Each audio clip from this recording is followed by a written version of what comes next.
नमस्कार मंडळी, welcome to my blog. चला तर मग आज जाऊया एका ठिकाणाला भेट द्यायला. आणि ते ठिकाण आहे नालासोपारा फुलारे वाघोली येथील श्री स्वामी समर्थ मठ. आणि इथे पहिल्यांदाच होत आहे फळ उत्सव. हा उत्साह 10 मेपर्यंत सुरू राहणार आहे. 10 मे रोजी ही सर्व फळे प्रसाद म्हणून वाटप केली जाणार.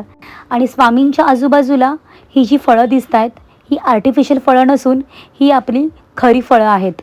तुमची इच्छा असेल तर तुम्हीही या पवित्र उत्साहाचा भाग होऊ शकता. येथील वातावरण अतिशय प्रसन्न आणि मनाला शांती देणारे आहे. आणि एक गुपित सांगायचं म्हटलं तर मठाच्या शेजारी 15 फूट जमिनीखाली इच्छापूर्ती गणपतीचे मंदिर देखील आहे, जेथे बसून तुम्ही मनशांतीचा अनुभव घेऊ शकता. आणि तुम्ही तुमच्या इच्छेनुसार स्वामींसमोर, बाप्पांसमोर हवी ती फळे येऊन अर्पण करू शकता. तर हा महोत्सव 10 मेपर्यंत सुरू आहे. तर तुम्ही आवर्जून या मंदिराला भेट द्या आणि मनसोक्त असं दर्शन करा.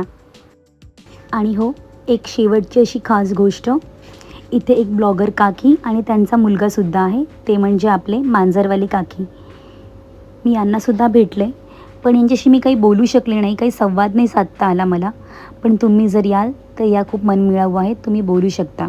कारण कोकणी माणूस म्हटलं तर निस्वार्थ प्रेम. हा मंदिराचा बाहेरचा परिसर आहे, जिथे लहान मुलांना खेळायला पाळण्या आहेत, फोटोग्राफी करायलासुद्धा व्यवस्थित जागा आहे. खूप छान छान फोटोग्राफी तुम्ही करू शकता. आणि हा खरंच आजचा अनुभव खूप सुंदर आणि मनाला भिडणारा होता. श्री स्वामी समर्थ.